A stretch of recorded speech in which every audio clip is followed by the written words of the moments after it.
Welcome to the Human Capital Innovations Podcast, your go-to source for personal, professional, and organizational growth and development. We hope you tune in often for all things people management, organizational development and change, organizational leadership, and social impact related. Maximize your personal and organizational potential with Human Capital Innovations Podcast.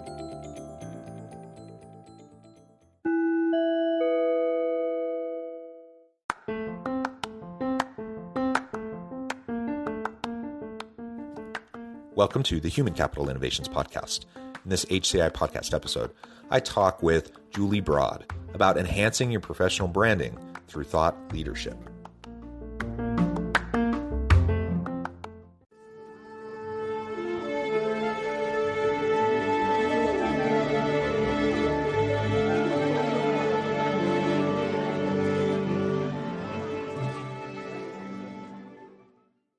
Julie Broad, welcome to the Human Capital Innovations Podcast.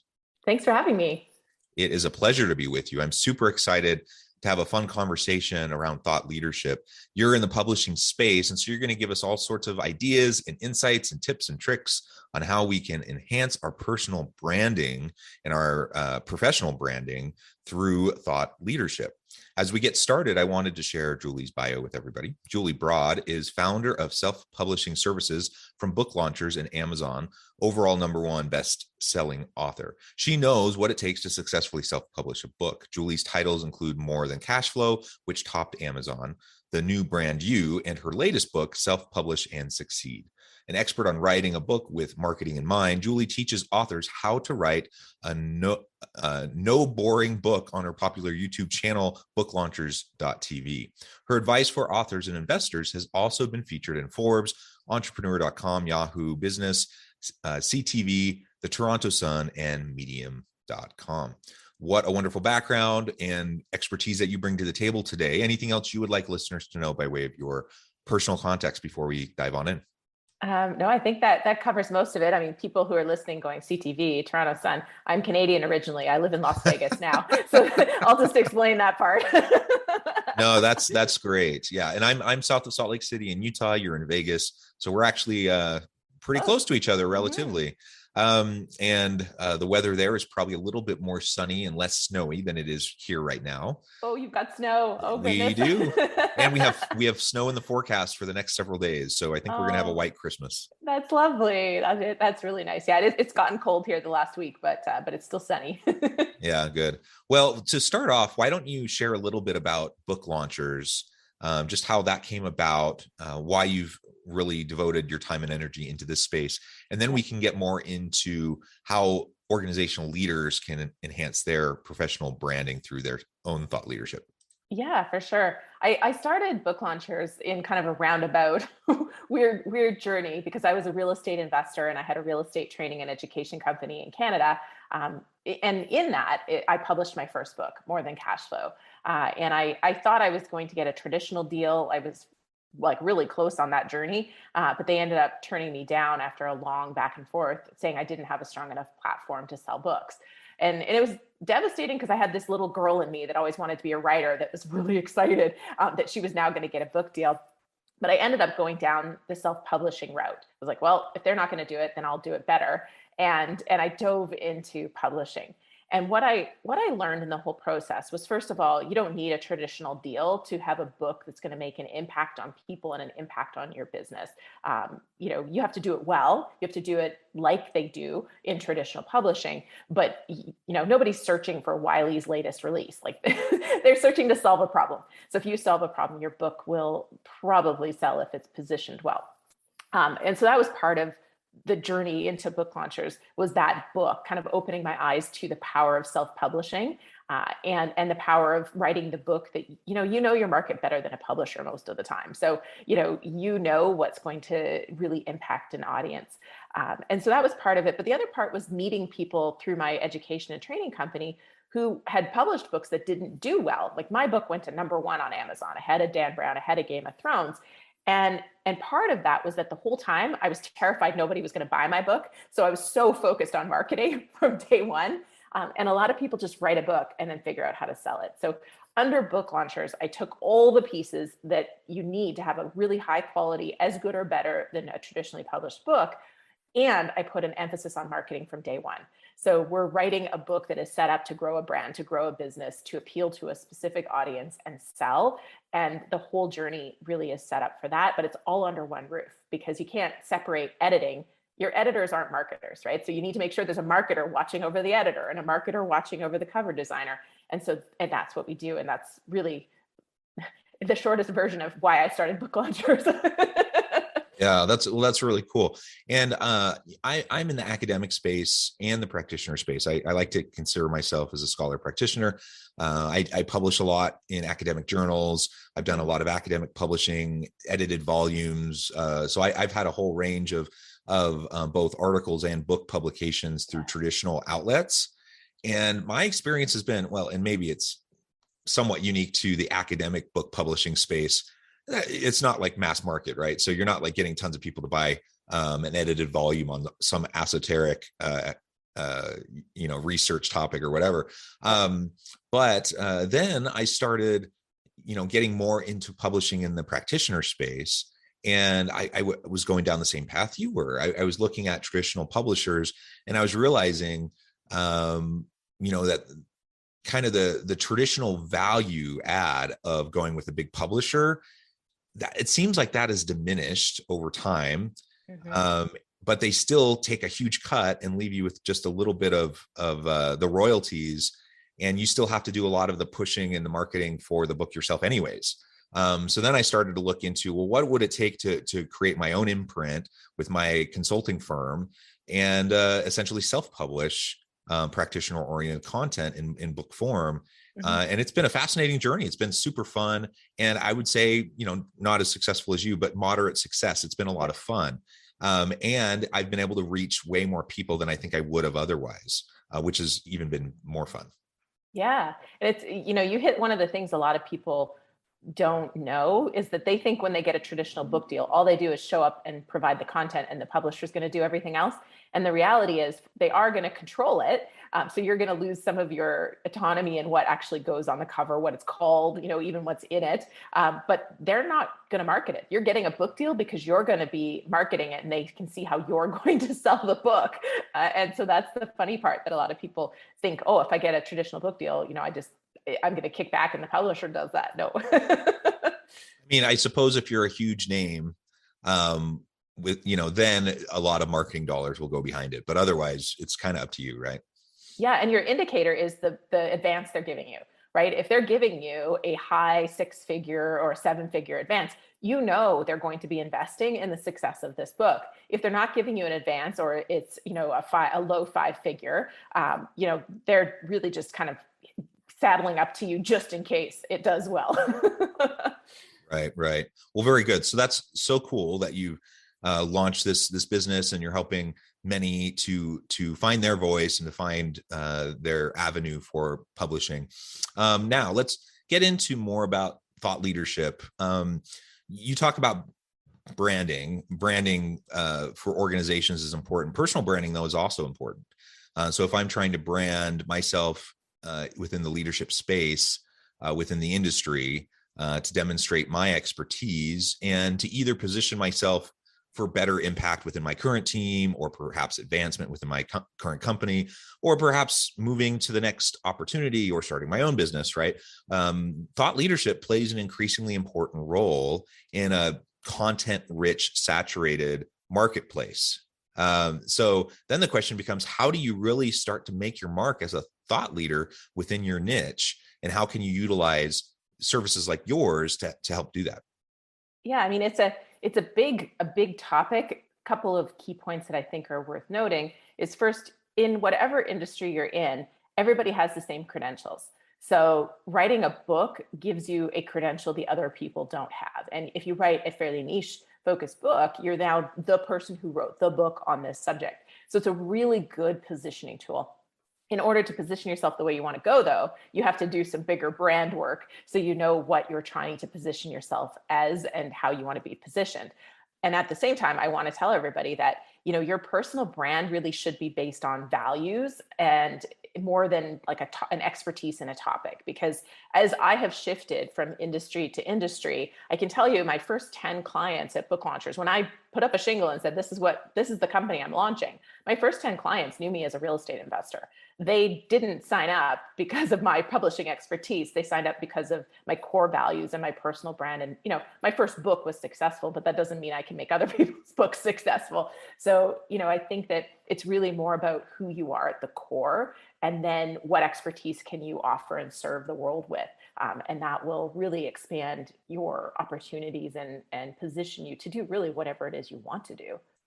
Yeah, I like that. So how do we start to identify? I mean, I think the niche content area that might be a little easier for us to identify, right? Because we're in the space, we're doing the work day in, day out. We might be able to see where we position within kind of the broader discussion, around whatever XYZ topic.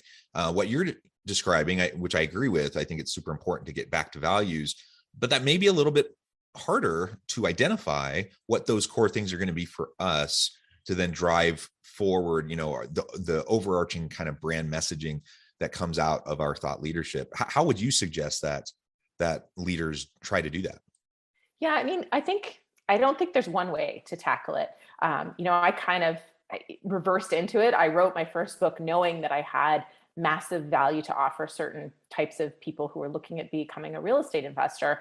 And I was really service focused, which is one of my values, right? But I wasn't doing this like my value is service, so I'm going to write a book that serves. It was like, this is a big problem and people don't know it, and here's a book to help them solve it.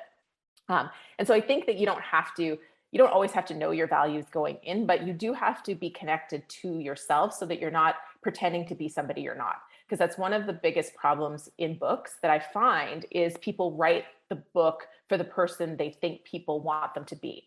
And that's not being true to your core, and that's not being true to your values. Versus if you write a book that you truly believe in, it doesn't hide your mistakes. It doesn't hide the things that maybe you're not as proud of. It's sharing them for the purpose of, helping others, that your values are going to shine through in that. But there is a fundamental difference in that. And really it comes down to self-work. There's really not much I could say in terms of like a simple solution to get comfortable with sharing who you are. But I can tell you that if you focus more on who your reader is and why they need this information, why they need this expertise, your ego is a little less strong, which allows you to be a little more real. Well, and as I'm thinking about that, I mean, especially in the nonfiction space, who wants to read a book about someone putting up a facade and not being real and authentic? There's so much content out there. There's so much out there that I can find on any topic. With the click of my fingers on my phone or on the computer, you want someone to select your book, to read it, to digest it, to apply it.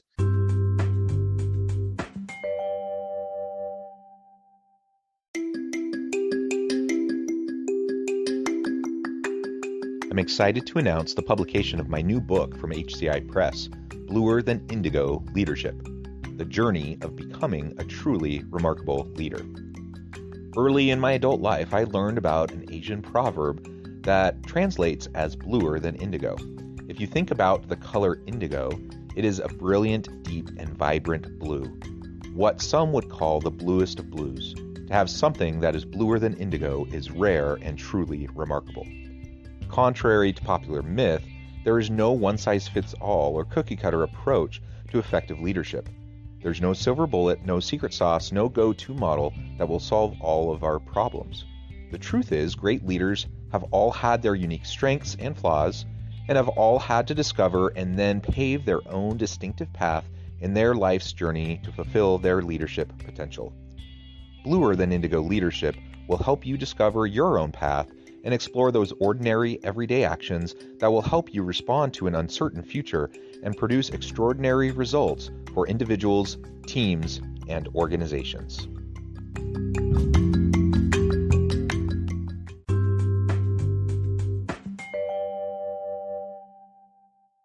To be able to resonate with people, you just got to be true to yourself. You have to be authentic, and you have to be a little bit vulnerable.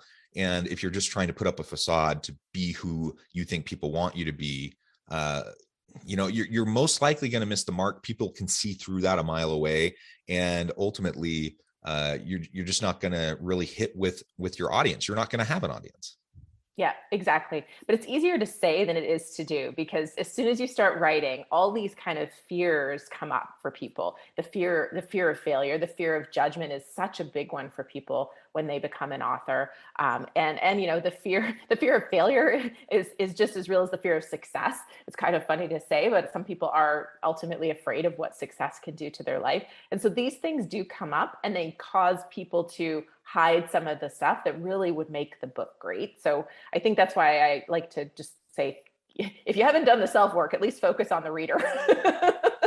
Yeah. So when you're working with an author, one of your clients, and you're going through the process of just the editing and the framing and the marketing, you're doing all that holistically, simultaneously, like you were describing. Yeah. How often do you come back to them and say, this is great, but we just need a compelling, real, raw story to go here? How often does that kind of a conversation happen? A lot. Especially on first drafts that we didn't work on. So somebody brings a first draft to us, because people can come to us with an idea and we'll help develop it and help them write it. But some people come to us with a finished first draft. A lot of times they have shared too much information on a certain subject and nowhere near enough. Like they'll just say like a one-off sentence, and you'll be like, wait a minute, like the gold is in this sentence right here. We need more. And so it's very common. And the trick is whether they decide to do it, right? Because we can't force somebody to go there. And their motives have to be pure, because we have had people who go there for the pure sake of redemption or revenge, or there's other reasons, again, that aren't reader focused. And so for it to be a true brand building thing that you've created, that's going to, whatever industry you end up in, whatever you end up doing in your career, if it's true to you and it focused on the reader, it will position you well. But if there's any other motive behind it, your own ego, your revenge, redemption, it comes through and it won't play the way that you hope it will play. Yeah. So let's say we come up with our good idea. We're connected to our values. We kind of keep our motives in check, and we have good, solid motives. We have a level of vulnerability that we're willing to offer to resonate with a potential audience. We've done all of that. We start to write the book, and now we are ready to publish. What is the next step then to be able to leverage this new thing that we have that has our heart and soul in it? And now we're trying to get it out to people so it can actually have the impact we desire, both for their sakes, but also, for our personal branding and for our career. How do we then start to do that? Well, while we're in the editing process, we want to do research as to influencers in the space. And we're usually looking not for that like Instagram star or the high name. Like a lot of people go, Brene Brown. We're like, yeah, well, someday. But first, we're not going to start with Brene Brown. Like, let's start with other people that are probably more accessible. So we want to research who those folks are that are going to be interested in this subject. We're looking for endorsements. We're looking for, people who are willing to share your book, share your message to their audience. And so that's the early phases, is really identifying those people early, because they might be on the cover. They might be, people that are going to help with that launch.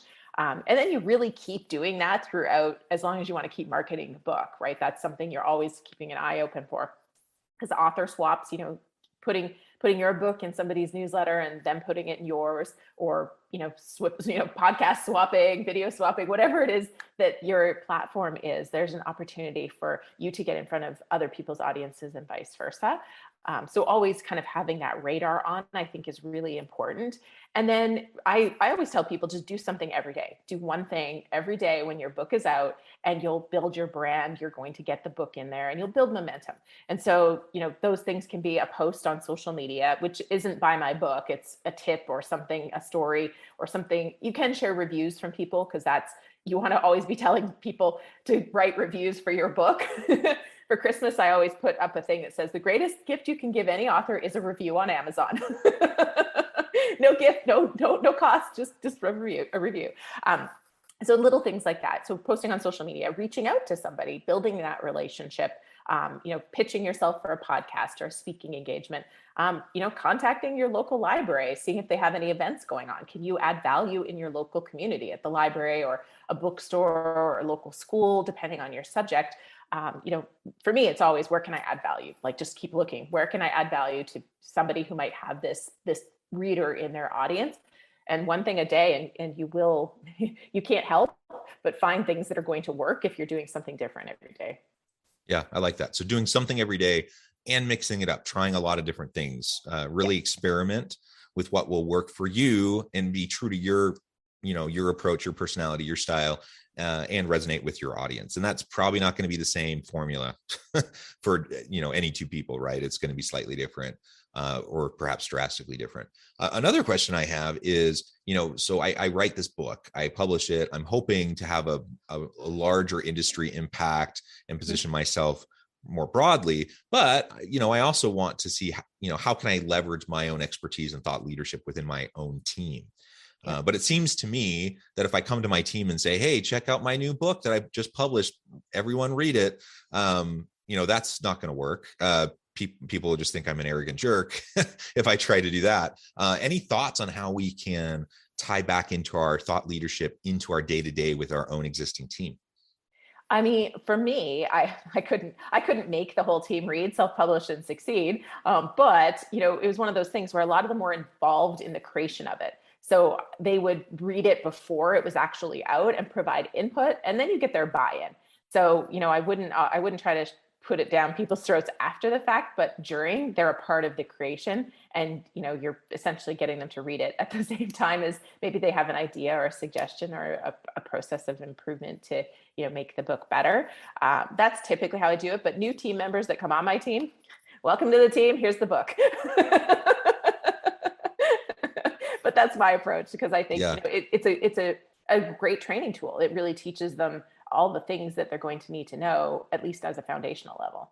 Yeah. And it introduces them to you and to your values, which I would think any new member of the team would want to know. And especially if you write in an accessible way, then it can be fun and engaging and a relatively quick and easy way to form that connection. That's been one of the challenges that I've had. Again, as I write in the scholarly space, very dense, esoteric academic articles, and then trying to translate the research that I'm doing into shorter practitioner-oriented articles or in a book. I can't have that. If I have a big, dense book, nobody's going to wade through that, except maybe other academics that are looking through to look at research results that they want to cite or, to inform their own research. And so any thoughts on just that accessibility piece to make it resonate with people, engage them so they'll want to keep reading, keeping it accessible enough that it's still rich in content, but it's, anyone can pick it up and read it and digest it and start to apply it? Yeah, there's two things. One is kind of the grade level that you really want to write at is no higher than grade 8. So the Flesch Kincaid score. So, grade 6 to grade 8 is kind of where you want to be. But if you're used to writing academically, like we work with a lot of doctors and they're used to really that's how they talk almost. But conversationally, if you talk to somebody, so if somebody asks you a question, rarely are you going to use the same words that you write in an academic paper. And so typically a great approach for people that are struggling to get out of that is to, record it, either be interviewed and have someone else write it. That's option one. Option two is have a list of questions and answer them as though you were telling your best friend or even telling a kid. Right? Imagine you had to explain this to a 10-year-old. How are you going to explain the findings to a 10-year-old? Put it on a voice recorder, and then get a transcript. And then you can massage it from there. But yeah, it depends. Some people just can't get out of the academic space and they need somebody else to write it. But if you can, and you're, when you talk, which you're talking at a normal, you're not using the giant academic words, jargon and all that fun stuff. So I think you could just talk it out and that would be a great solution for you. I mean, some people would take that advice and run with it. Others might say, well, then I'm just dumbing it down, or, some sort of a condescending, thought like that. How would you respond to that? Yeah, we've had that. We had somebody who tried to put therefore, here too, and all kinds of funky words that were like, nobody wants to read this. But she felt that it was going to make her look bad to her peers. But that was the key right there. Was we said, are you writing this book for your peers, or are you writing this for other people, and who's your ideal reader? And so again, it just goes back to that ideal reader. Who are you writing this for? Who's going to read this? And what is their expectation, or what's going to be their enjoyment level of reading therefore, here too, and all those funky words that she was putting in there, and she was upset our editor was taking out. So that's the answer, is what's your reader expect, and what are they going to enjoy? Yeah, love it. Julie, it has been a pleasure. I know at the time I'm going to have to let you go here in a minute, but before we close, I wanted to give you a chance to share with listeners how they can get connected with you, find out more about your work, your team, and then give us a final word on the topic for today. Yeah, for sure. So if you want to write a book that's positioned to make yourself a thought leader, I've got a resource. Go to booklaunchers.com, number 7 steps. So just the number 7 steps, and that will get you a download. Our website's booklaunchers.com as well, if you want to poke around there. And that's the best place to find me and learn about what we do. Wonderful. Thank you, Julie. It has been a true pleasure. I really encourage listeners to reach out, get connected, find out more about what Julie and her team can do for you. Positioning yourself as a thought leader is really important in this day and age. And we need to be thinking about how we can be more impactful with our day-to-day team in our current role and our current job, but also as we position ourselves for our future. So I hope you'll take advantage of the tips and the ideas that you've heard here today. As always, I hope everyone will stay healthy and safe, that you can find meaning and purpose at work each and every day. And I hope you all have a great week.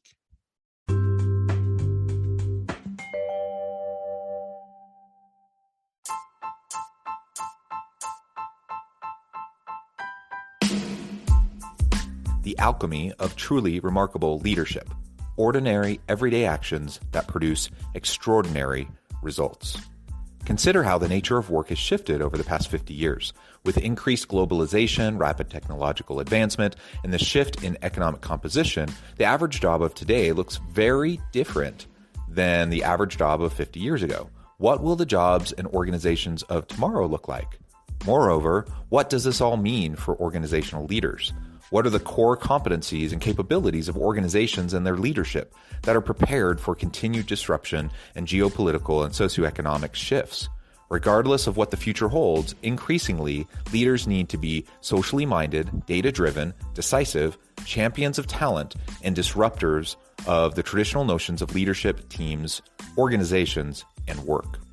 The alchemy of truly remarkable leadership will help you to explore your own leadership competencies and capabilities and consider ways to apply and implement them into your workplace and personal life.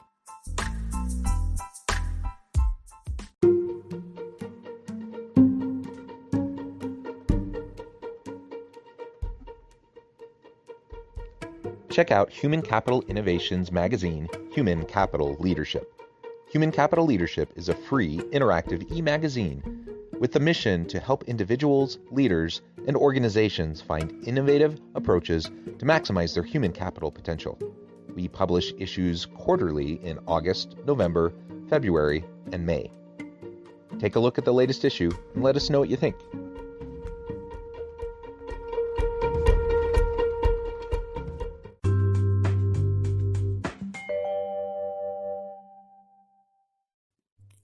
Thanks again for joining us for this episode of the Human Capital Innovations Podcast. I hope you stay healthy and safe and that you have a great week.